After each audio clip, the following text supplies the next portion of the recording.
Sejam todos muito bem-vindos. E hoje nós vamos falar sobre o demonstrativo do resultado do exercício, o famoso DRE.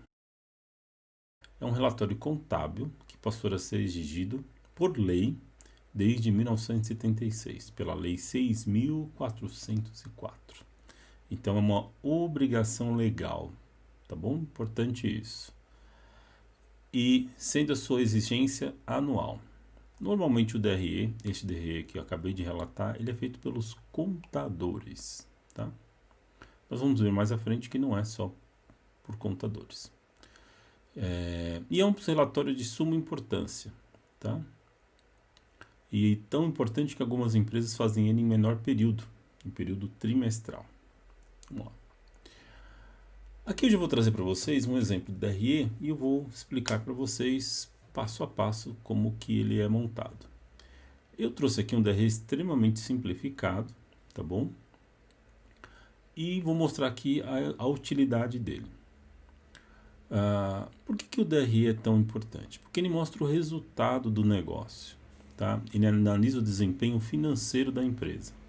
Sobre qual aspecto? Sobre o aspecto de recebimento, né? Dos recebíveis, do faturamento, e sobre o aspecto do custo. Por quê? Porque se o custo operacional da tua empresa for maior do que você recebeu de dinheiro, você está pagando para trabalhar. Então ele diz isso de forma muito fácil. Então, se o seu custo operacional for alto, não adianta diminuir salário de profissional, não adianta diminuir aluguel, porque você nem vai ter dinheiro para pagar essas coisas. Você precisa achar novos fornecedores para diminuir seu custo de compra, né? Que está ligado diretamente ao seu custo operacional. E se você encontrar espaço no mercado, aumentar preço. Por esse motivo, o DRE é fundamental. E ele, inclusive, surge em formatos distintos, porque esse método de enxergar as informações ele é muito útil. Por exemplo, o DRE é gerencial. Como que é feito o DRE gerencial? Ele é formado com os movimentos que acontecem no aplicativo que você usa. Tá? Então, os aplicativos de mercado, por exemplo, Conta Azul, Zero Paper, usam os movimentos que você cadastra ali nessas soluções para poder montar o DRE gerencial. Tá bom? E vamos aqui ver então como que é formado o DRE. Olha só. O DRE ele é formado do faturamento. Do faturamento você debita os impostos, então você tem a sua receita líquida. Dessa receita líquida, então você abate os custos operacionais.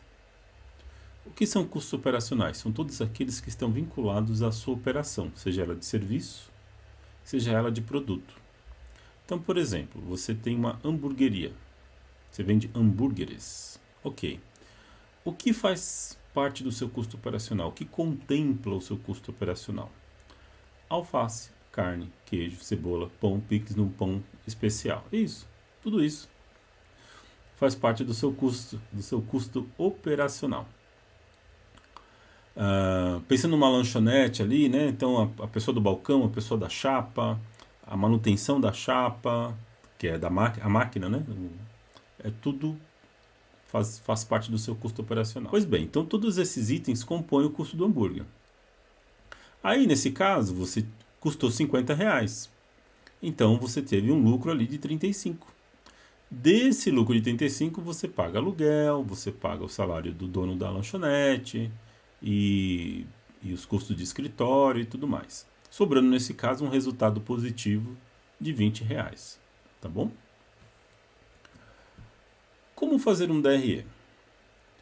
O DRE, tá errado esse R aqui, desculpe. É montado normalmente pelo contador, como eu falei. Um analista, né, que calcula com as entradas e saídas do movimento financeiro. Que é necessário imputar as informações. Eu coloquei aqui alguns links, tanto para o Conta Azul quanto para o Zero Paper, né?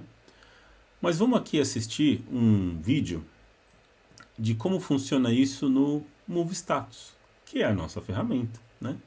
Por que a gente vai mostrar Move Status? Porque você não precisa digitar nenhuma informação. Ele monta o DRE automaticamente.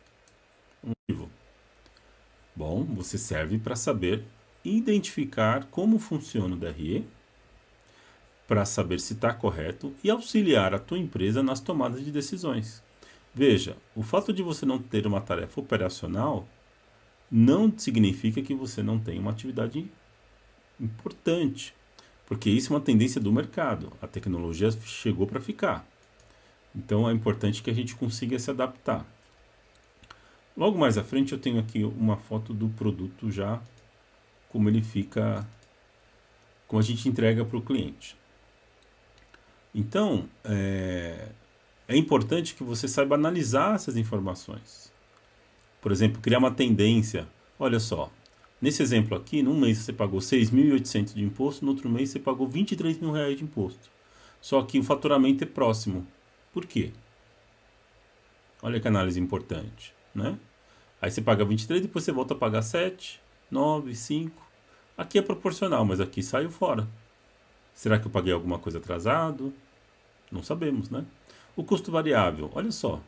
No mês foi 47, no outro mês foi 93. Mas eu não vendi tanto a mais assim para aumentar o meu custo variável. Não é verdade? Então, essa é a importância de ter uma solução automática, porque você não gasta seu tempo fazendo coisas operacionais, você vai gastar com a sua mente, tá bom? E esse é o grande diferencial do Move Status. Mais um detalhe sobre o custo variável, tá? O custo variável ele varia de acordo com as vendas, tá? Então, por exemplo, aqui nesses 93.592, ele variou muito para cima. Então, aqui as vendas deveriam ter variado mais. O que será que aconteceu aqui? Então, é uma análise a ser feita, né? Porque os outros meses é proporcional. Olha só, o mês de abril, 40 mil. O mês de julho, 62. Mas o mês de abril foi 94 de faturamento, o mês de julho, 124, 30 mil reais a mais. Ou seja, um pouco mais de 30%. A mesma coisa aqui. Então, o custo variável variou proporcional às vendas. Percebe? Aqui é a mesma coisa, 90 mil de faturamento e o custo variável 40 mil. Então, é muito importante essa análise. E entender essa análise também. Tá bom? Então, resumo dessa aula. Então, a gente viu que o DRE, ele entrega a performance do negócio, tá bom? E isso é fundamental. O Move Status apresenta uma nova abordagem, uma vez que apresenta essas informações vindo diretamente do seu movimento financeiro, nesse caso do banco, tá? A gente extrai informações direto do banco, do extrato. Então, não precisa fazer nenhuma configuração. Sugiro revisar a aula de KNAI, porque o custo variável está de acordo com o objeto da empresa, né? Código Nacional de Atividade Econômica. Se você não assistiu essa aula, volta lá, senão vai ficar com conhecimento pendente e as próximas aulas você vai sentir dificuldade. Dúvidas sobre custo operacional, custo administrativo, nós vamos tirar na nossa live, tá? Não perca a live. Se você está assistindo essa aula e a live já foi, a live vai ficar gravada e você vai poder assistir. E se você mesmo assim vai poder tirar, tirar dúvidas no nosso Telegram, tá bom? Então a gente vai deixar aqui, ó, esse é o nosso Telegram. Muito obrigado. Esse foi o nossa aula de hoje. Um abração e até a próxima.